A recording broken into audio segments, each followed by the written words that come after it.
Thanks so much for coming. This will be a conversation, hopefully pretty informal. Ideally, at the end, you guys get to join in as well. For context, hi, my name is Dani, or hey, it's DB. I am a part in representing Menegeba Delta today, but also I work for a pretty fun deep tech and crypto firm called Blue Yard Capital, based in Berlin and New York. And because I guess I like consent and privacy and all things incentive design, Evin and I became fast friends a few months ago, and wanted to kind of continue this conversation.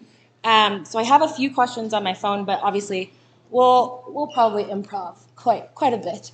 But the first question I just wanted to ask you was, I feel like there's a lot of content out there about you and that you've spoken about, mostly to do with, why you are really excited about what obviously Disco is building and everything like that. But I would also kind of maybe like to have a little bit of understanding as to why you were really excited about this problem, maybe more personally.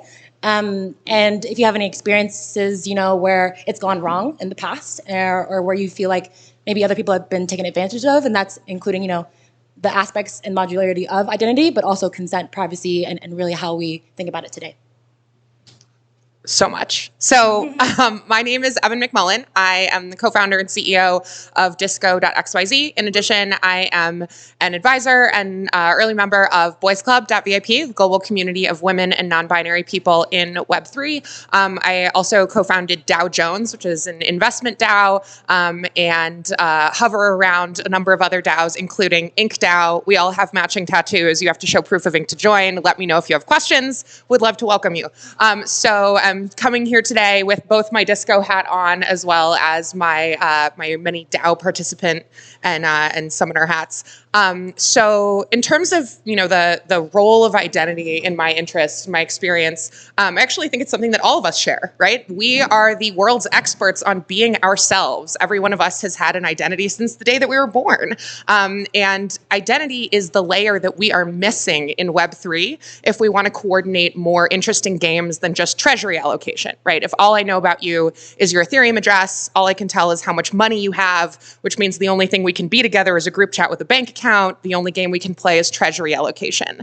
But if we want to play more interesting coordination games, we want to make a product, we want to plan a party, we have to know who's a party planner, who has good taste in music, where, what communities are you accountable to, who do you know, who trusts you. And so that's where, we at Disco get really stoked about allowing you to own and control more data than just your money, because we think that your money is the least interesting thing about you.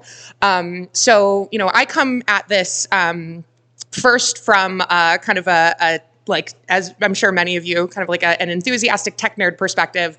Over 10 years ago, when I was in undergrad, I wrote my thesis on persistent identity in digital spaces. Like, how do we decide which parts of ourselves to share in different environments? I roll up as a different Evin in World of Warcraft than I do at Boys Club, than I do on Instagram. And so that selective disclosure of myself allows me to present in a context that's going to be appropriate for my environment, my audience, my friends. I first got really excited about, or sort of started thinking more broadly about identity, actually, as you kind of alluded to, observing the arduousness of limited identity, just as a user, and, as an individual. So around that time, when I first started getting excited about Bitcoin, started, working more academically on these ideas, was around the time of the Arab Spring.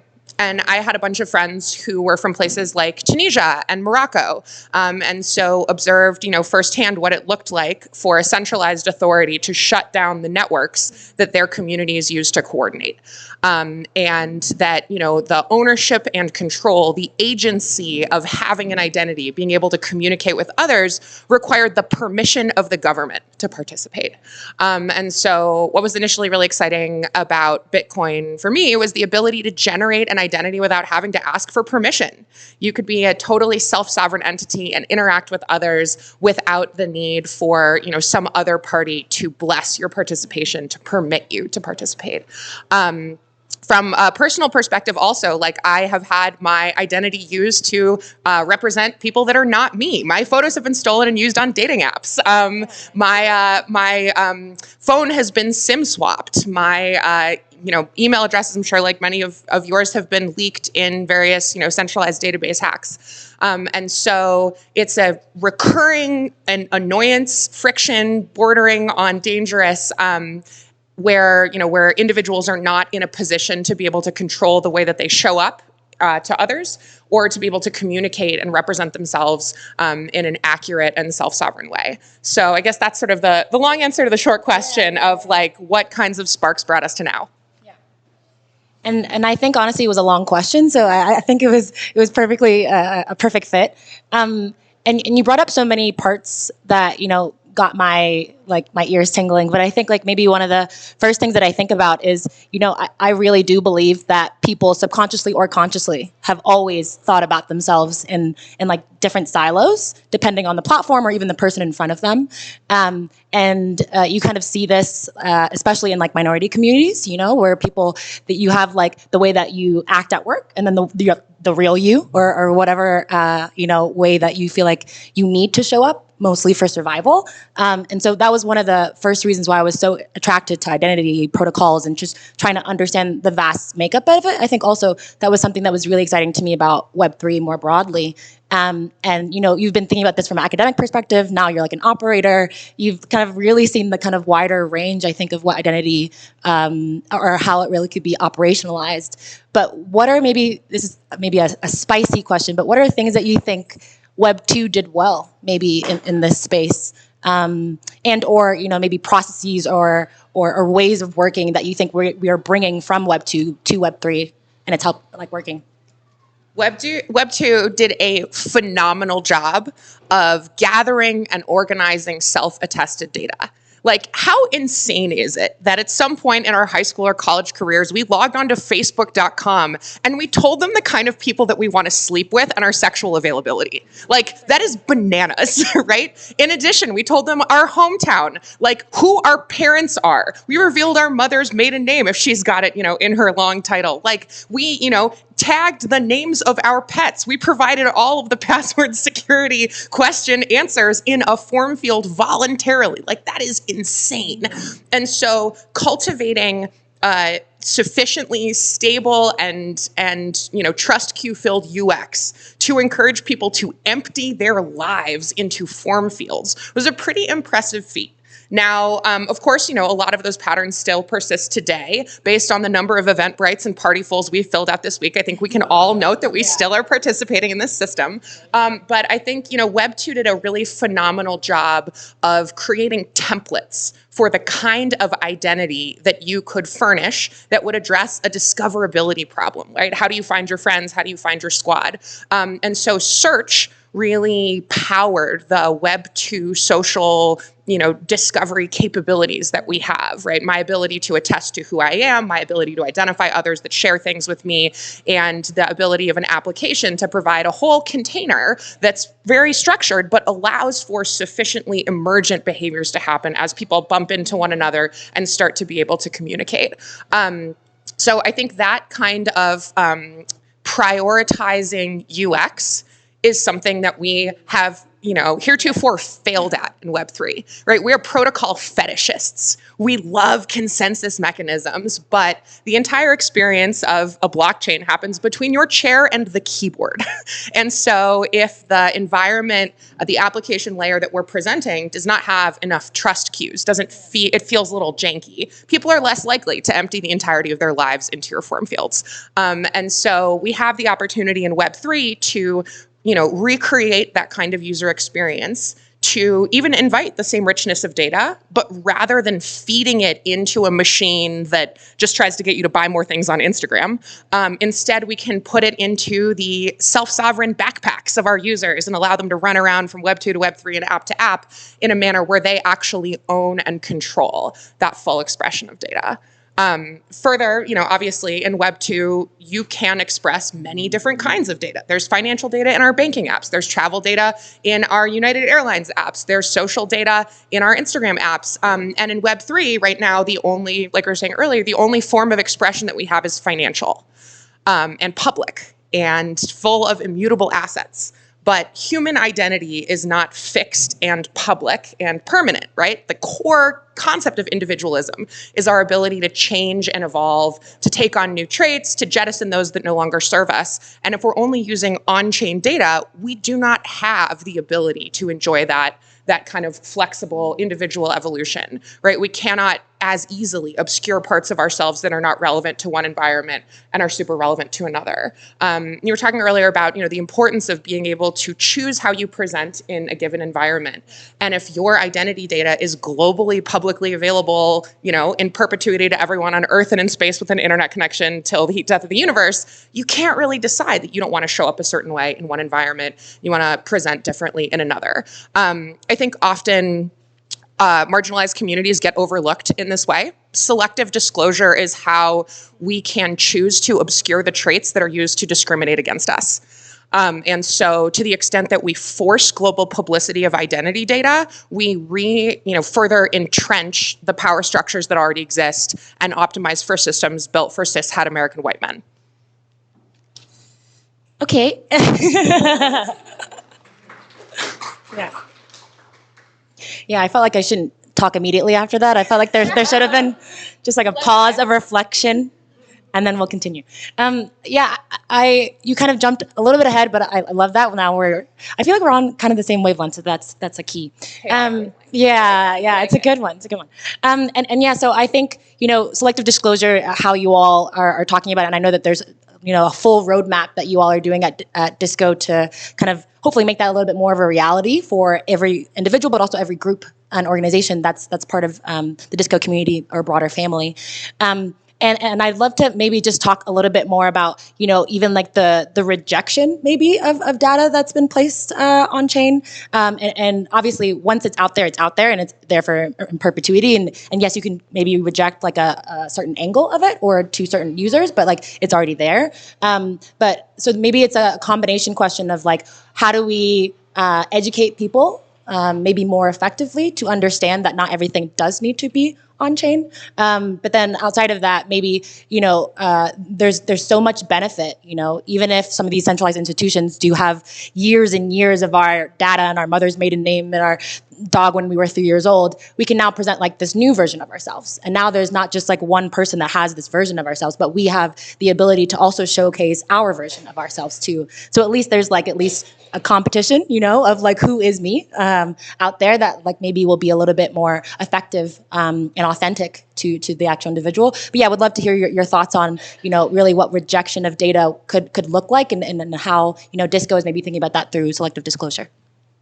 For sure. So it is endlessly bizarre to me that some random dude who made an app that you use sometimes has better data about you than you do, right? So it makes a lot of sense to logically centralize information about yourself around yourself and to physically decentralize the storage of that data in the places that make sense, as opposed to just trusting, Mark Zuckerberg or some data broker to be compiling this information and selling it in dossiers on the dark web or whatever it is that they're doing. And so in the current sort of surveillance capitalist state, right, you have no ability to disagree with, to refute data that describes you that's being sold between parties without your consent, participation, or even awareness. So there's, a whole rumor mill economy built on your existence where you're not even part of that conversation and you don't even have access to that conversation. If you've never gone on the dark web and bought a dossier about yourself, it's really fun. I highly recommend. We can talk about how to do that later. But, it would be very valuable for all of us if we were actually able to own and control and present, in accordance with our desire, the data that makes us, whether that's our KYC credentials, being able to show that to an app, or an anti-Sybil proof, being able to show that to an app so we don't have to fill out any more of those damn CAPTCHAs. because we cannot participate in this discussion or in this this data aggregation actively, instead we are sort of passive contributors, right? We're running around the world doing activities, interacting with apps, and then other parties capture our data exhaust and trade on it, incorporating it into this external conversation about us. Now in Web3, it's a little bit more active, but still pretty non-participatory, meaning that we have no consent layer on our Web3 wallets. If I have your public key and I want to send you some stuff on the Ethereum network, I can do it. There is no way for you to stop me. It doesn't matter what those assets are. As soon as I, send something your way, a token ID becomes mapped to your public address, and there's no context for how it got there. And so you can refute your desire for it to be there. You could even issue yourself an attestation on chain saying, I didn't want that thing, even though it's there attached to my wallet. But now we're having this very weird, very public discourse about who I am. I'm paying gas fees every time I want to, engage with it. This is an expensive overshare of insane proportion that certainly isn't going to scale as we try to welcome millions of more users. So, what we're really excited about at Disco is your ability to curate the best of yourself, to be able to receive data written by many different people about you, about your reputation, what you've been up to, the places you hang out, where you're accountable, as well as your ability to make statements about yourself. This is my shoe size. This is my favorite color. These are the conferences that I like to go to. So at Disco, we capture data about users or allow users to take custody of data about themselves in a form called a verifiable credential. Now, fortunately, I think a lot more of you in this room are familiar with the concept of a VC than, let's say in years past. But just as a quick refresher, verifiable credentials are signed attestations written by one party about another. They're just JSON blobs signed with the same keys that we use to enjoy our activities on chain. But unlike on-chain tokens, they are revocable, they can be set to expire, they are private by default, shared with the consent of the data subject, that's you, and they can be written and read by more than 100 different kinds of keys. So your Bitcoin address, my Ethereum address, your email address can now be in a group chat. We can pass signed messages among one another across chains, across Web 2 and Web 3, without the need for global publicity, without the need for immutability, without the need for gas fees, right? Just because you get your keys from a blockchain does not mean you have to use a blockchain to communicate with others. And so because these off-chain attestations are in such a flexible form, not only can we add them and remove them as we see fit, we can decide not to accept them. You can receive a credential into your inbox and choose, not to take custody of it, not to make it public, not to share it with others. And so in this way, we have a sort of conversely more flexible, more consensual way to prove that you've accomplished different things, that you have different skill sets. And so I think, adding in a layer of consent when it comes to your self-presentation is absolutely critical if we want to be able to, control our presence in Web 3. In Web 2, we cannot choose how we present to the world when other parties get to decide how we describe ourselves, the forms that we're allowed to, fill out, and even, the way that third parties have conversations about us. But in Web 3, if we're going to be self-sovereign with our money, we should be self-sovereign with the rest of our existence. Yeah. Everyone's a little clap. I love it. And I really just realized that we're almost at time somehow. Potentially the next group just won't come, and then we'll just keep going. But I'll make sure to have at least one or two open questions. So I'll just make this one my last one. And I'd love to just hear your thoughts on. Well, I guess this is pseudo my opinion / the hypothesis, but I don't really believe that most human beings, Web 2, Web 3, more broadly, and almost any geography across the globe, cares too much about privacy. I think that we've kind of proven that, or at least it's in comparison to what I guess is our the way that we prioritize privacy for ourselves. And most times, if we get convenience, then it'll probably outweigh us needing to be private, us needing to have a level of safety or security, especially in an online forum. I guess I would also argue that like potentially that it has to do with a lack of education as to really how this this lack of privacy, or people not opting into having more safe and secure networks and consenting into different systems, may actually harm them down the line. And so people are very short-term minded, not long-term minded. But I mean, in my opinion, I think Disco also has a lot of levels of privacy and safety and security that makes it really, really important. And you guys have done a fantastic job of branding it, of making it really fun and exciting. But do you feel like there also needs to be a little bit of a habitual change, a psychological change in the way that people see privacy and understand it as something important? And do you guys see, you know, Disco as kind of helping to lead the charge and making it fun and accessible, but also, you know, understandable, maybe? I think you're totally right. Nobody cares about atomic privacy, giving away one little unit of data at a time, filling out one little party full RSVP at a time. But we care a lot about aggregate privacy, right? If I were to take all of the data available about you publicly, condense it into a single billboard and put it up in Times Square, you would lose your mind and you would be very mad at me. Actually, a great example of this is in 2008, Antonin Scalia, noted anti-privacy enthusiast on the Supreme Court in the United States, was, you know, big proponent of the Patriot Act, of citizen surveillance. And so a professor at Fordham Law School assigned their class to create a dossier of all of the publicly available information about him. So that dossier included the time of the day that the lady of the house takes her bath, and the films that they rented from the local library, the names of the grandchildren and their pets. And when compiled, he of course was horrified and begged them to not release this information. And so we can see, you know, when we have some distance, the harm and discomfort that we can experience when we lose our privacy in aggregate. But as you note, our lizard brains want convenience now, and we're not thinking about the consequences later, which is why privacy is not a great selling point up front if you want to adopt, or if you want to, you know, users to embrace a new way of being.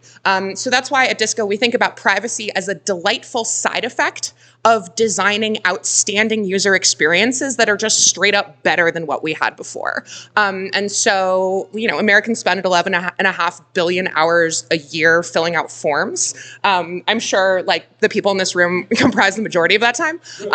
But if we have the ability to enjoy reusable, independently verifiable data, that offers the removal of friction from our lives that is so valuable that the privacy that we'll enjoy as a result of how we're doing it is just a nice consequence. But, you know, under no circumstances do I think that that should be the leading descriptor to try to get people to onboard to new stuff. Right? They've got to be getting paid, getting laid, saving time. They have to, you know, or they're making money, or having the ability to, or rather, sorry, they have the ability to flex what they're doing. And these kinds of incentives, I think, are really the only reasons people ever use apps. Yeah. Yeah. I would argue ever do anything, not even applications. Okay, as I promised, does anyone have any questions from the audience? Ooh, I'll let you choose, Evin. Yeah. So, what's your take on the Web2 companies, you know, getting into Web3 by, let's say, Instagram allowing you to vote NFTs that are after doing so? Because not only now they have your wallet address, but they might also send you like a soul-bound NFT, which is like stamping you and, you know, just creating that association. Yes, the herpes of Web3. So I think, I mean, like all of us here at MCON are feeding the surveillance capitalist machine with every DAO that we summon using Google Drive and you know, Discord and Twitter as the backbone of our capabilities.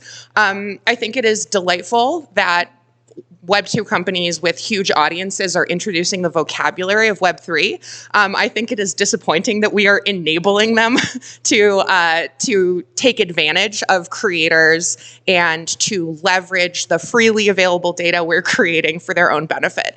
I think actually the entrance of huge Web2 companies into this space highlights the need for us to keep stuff off the chain.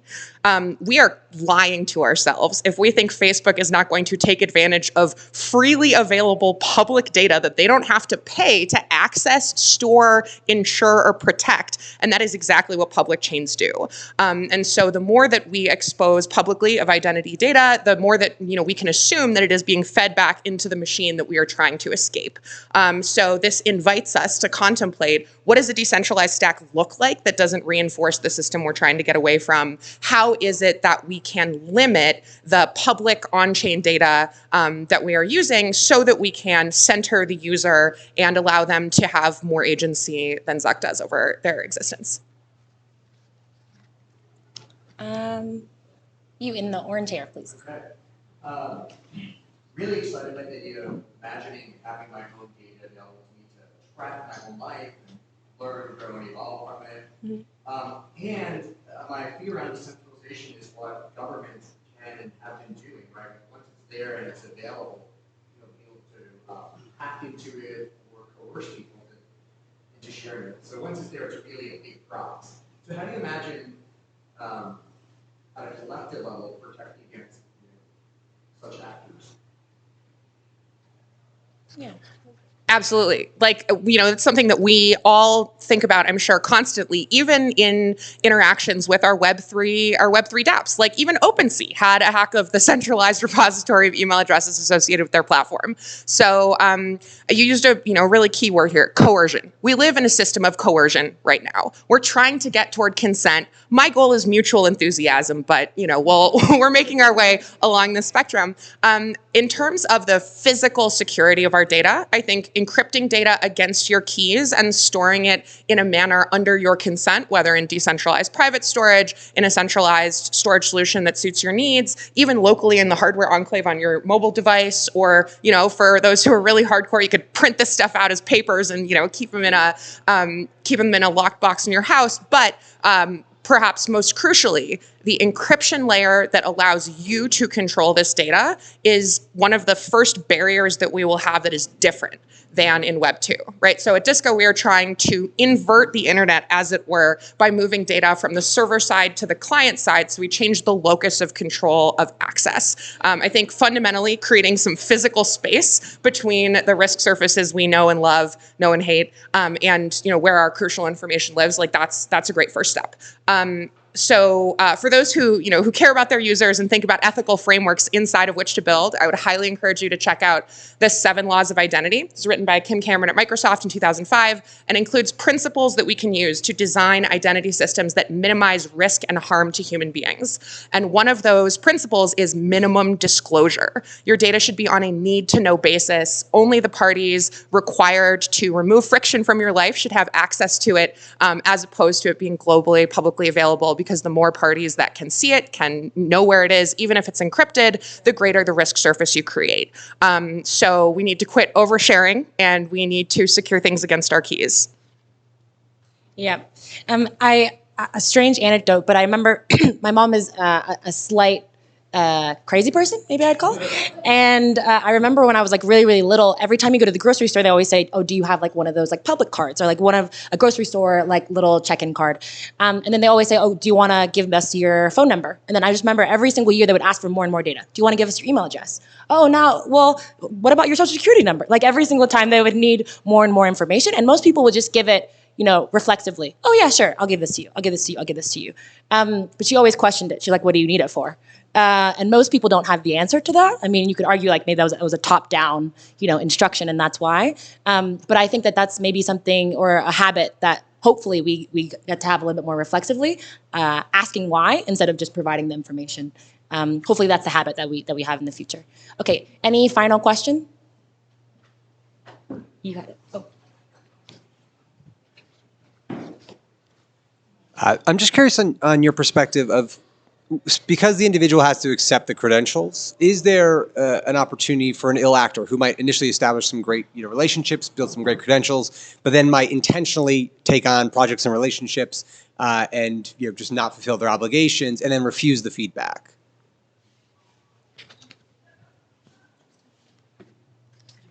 Wow. Well, if you've ever been in a romantic relationship with someone, you might know that if they show up at first and then start refusing feedback, that these patterns already exist in human society, well without the data structures that we're talking about today. But in all seriousness, the concept of negative reputation is not something that we want to carry around with us volitionally, right? Like, I don't walk into a room and introduce myself with the worst things I've ever done. But that is the premise of soulbound tokens with negative reputation, right? Upon your first encounter, you can see all of the, undesirable traits, perhaps, that someone has. And I don't necessarily think that's a really great way to introduce yourself. I think that we are moving toward a system where the absence of positive reputation will be tantamount to negative reputation, especially when there are events that have transpired that are public and known, and there is no positive reputation associated with those events. I also think that, we can get kind of fun in terms of the way that we interpret reputation. So, for example, let's say I have contributed to a DAO for 3 years. If I want to join another DAO, I need to show proofs of my contribution as well as receipts of a job well done and affirmations from my colleagues and teammates within that first DAO. If I'm able to, present the fact that I've been part of the DAO for 3 years, but I have no kudos, no one is willing to vouch for me, what are we going to take away from that? And so we, as a community, have an opportunity to decide, how do we want to see one another? Do we want to give one another the ability to change and evolve? Or do we want to encounter one another, starting with the negative things that others might have to say about us? Cool. Okay, that's all we have time for. I don't want to encroach too much on the next group of people. Sorry about that. But thanks so much, Evin. This has been great. I know Disco now is supporting Boys Club, obviously, even in product launch, and you guys will continue to expand. So excited to see what happens next, and hopefully we can all have our own Disco backpacks in the future. Absolutely. Thank you, guys. See you in the metaverse. Bye.